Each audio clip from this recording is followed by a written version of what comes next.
Haribo, namaste everyone. We are going to be continuing with the recording of the Srimad Bhagavatam. This time we will be on Canto 1, Chapter 3, entitled Krishna is the Source of All Incarnations. Om Namo Bhagavate Vasudevaya. Om Namo Bhagavate Vasudevaya. Om Namo Bhagavate Vasudevaya. Text 1.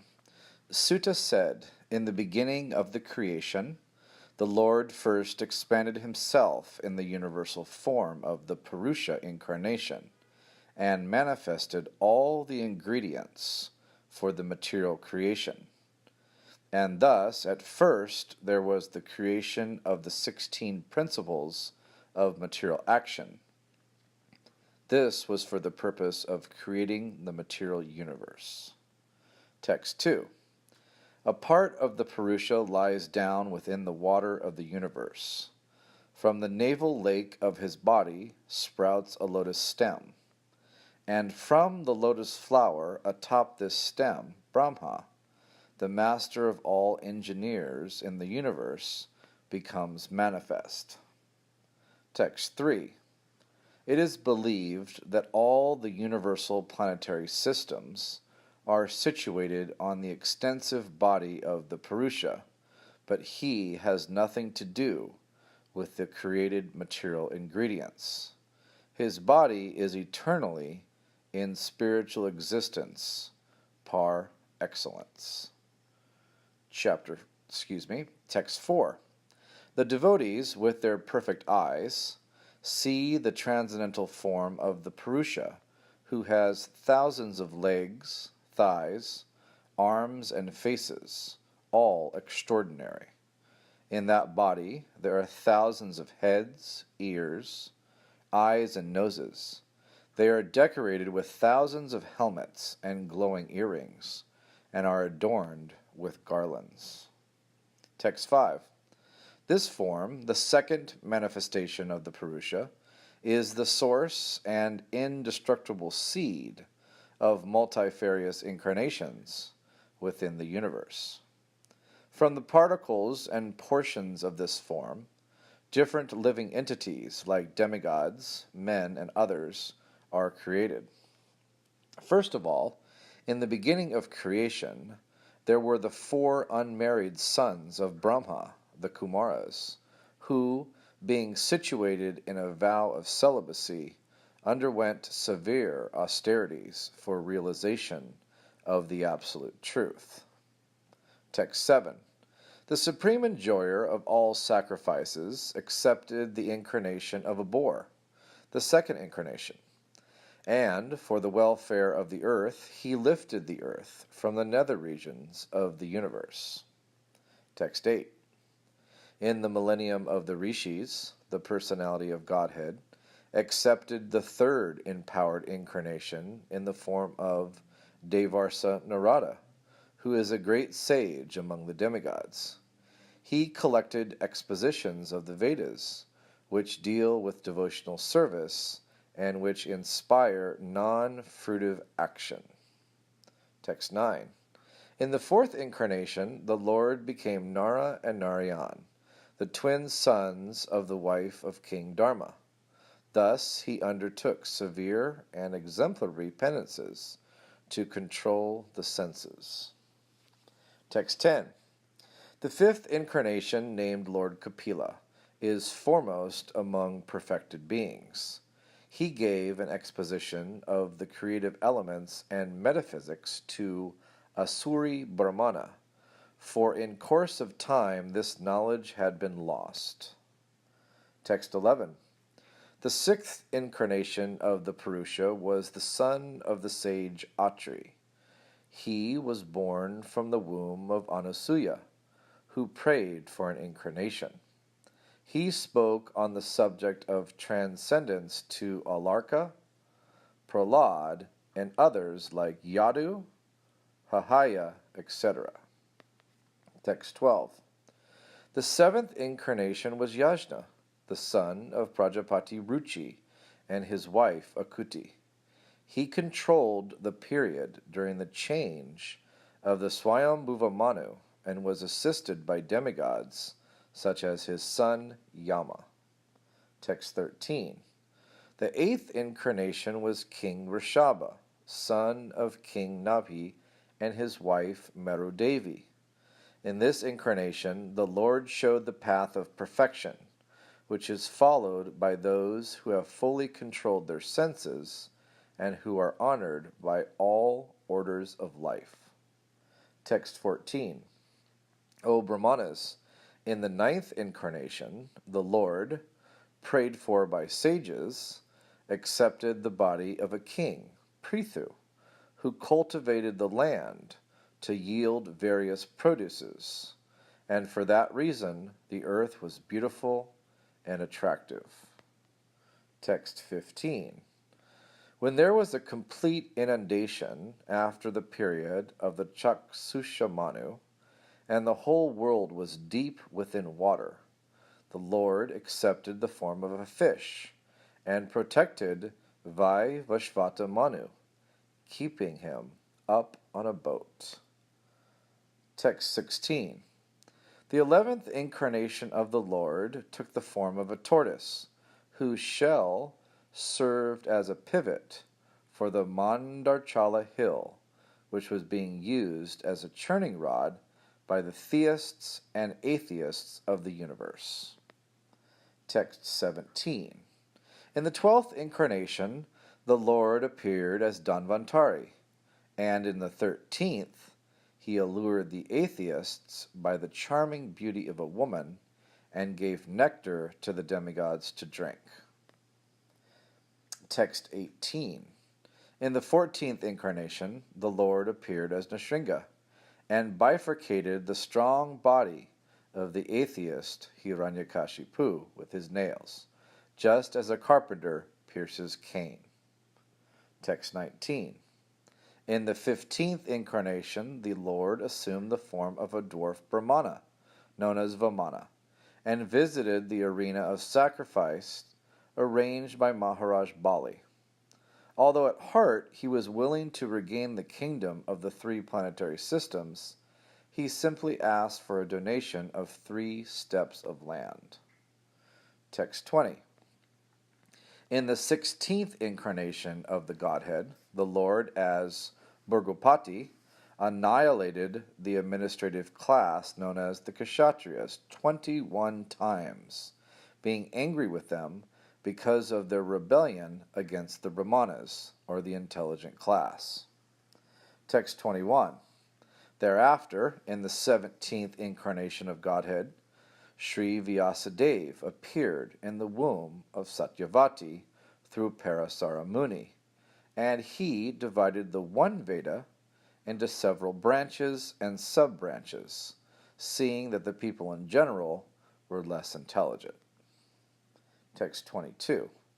In the 18th incarnation, the Lord appeared as King Rama.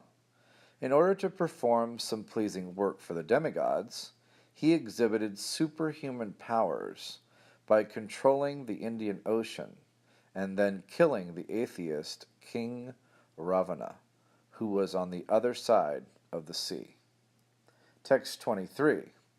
In the 19th and 20th incarnations, the Lord advented himself as Lord Balaram and Lord Krishna in the family of Vrishni, the Yadu dynasty, and by so doing he removed the burden of the world. Text 24. Then, in the beginning of Kali Yuga, the Lord will appear as Lord Buddha, the son of Anjana, in the province of Gaya, just for the purpose of deluding those who are envious of the faithful theist. Text 25. Thereafter, at the conjunction of 2 yugas, the Lord of the creation will take his birth as the Kalki incarnation and become the son of Vishnu Yasha.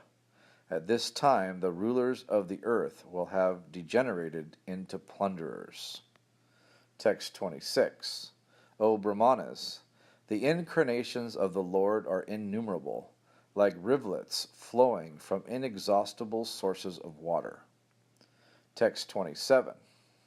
All the rishis, manus, demigods, and descendants of Manu, who are especially powerful, are plenary portions or portions of the plenary portions of the Lord.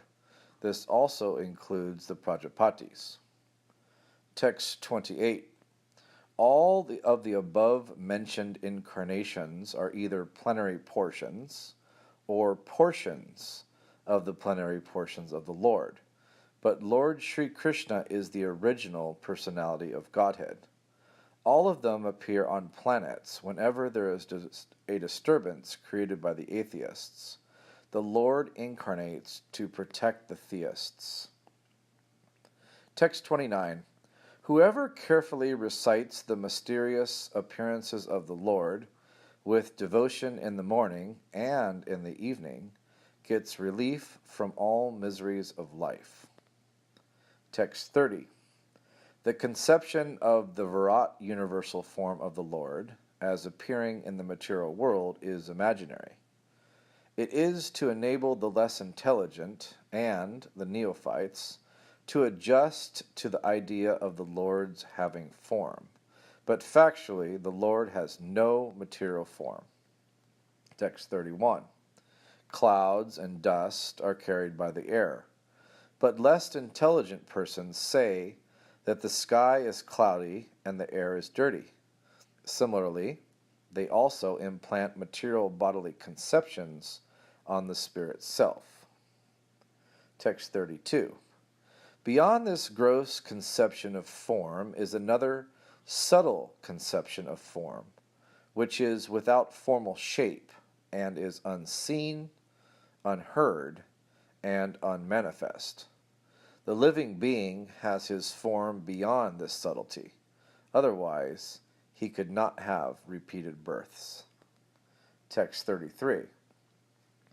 Whenever a person experiences by self-realization that both the gross and subtle bodies have nothing to do with the pure self, at that time he sees himself as well as the Lord. Text 34. If the illusory energy subsides, and the living entity becomes fully enriched with knowledge by the grace of the Lord, then he becomes at once enlightened with self-realization, and thus becomes situated in his own glory. Text 35. Thus, learned men describe the births and activities of the unborn and inactive, which is undiscoverable even in the Vedic literatures. He is the Lord of the heart. Text 36.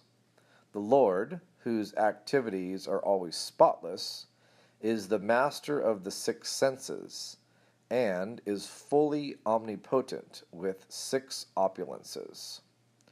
He creates the manifested universes, maintains them, and annihilates them without being in the least affected. He is within every living being, and is always independent. Text 37. The foolish, with a poor fund of knowledge, cannot know the transcendental nature of the forms, names, and activities of the Lord, who is playing like an actor in a drama, nor can they express such things, neither in their speculations nor in their words. Text 38.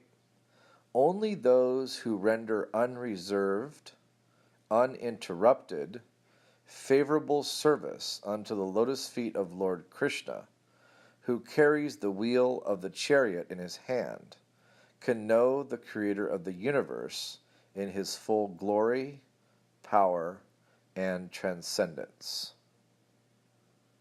Text 39.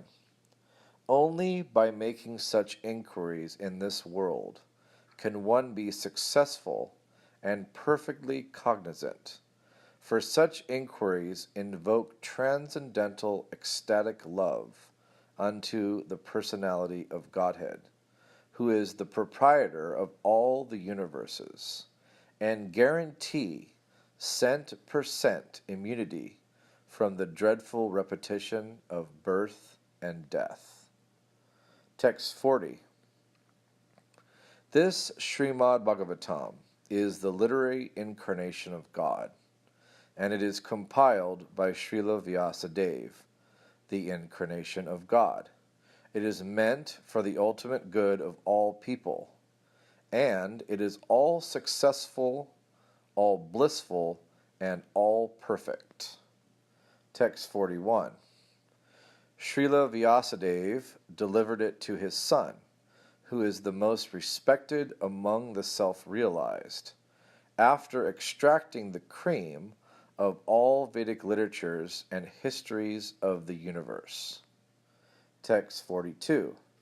Shukadeva Goswami, the son of Vyasadeva, in his turn, delivered the Bhagavatam to the great Emperor Parikshit, who sat surrounded by sages on the bank of the Ganges, awaiting death without taking food or drink. Text 43. This Bhagavat Purana is as brilliant as the sun, and it has arisen just after the departure of Lord Krishna to his own abode, accompanied by religion, knowledge, etc. Persons who have lost their vision due to the dense darkness of ignorance in the age of Kali shall get light from this Purana. Text 44. O learned Brahmanas, when Shukadeva Goswami recited Bhagavatam there in the presence of Emperor Parikshit, I heard him with rapt attention, and thus, by his mercy, I learned the Bhagavatam from that great and powerful sage.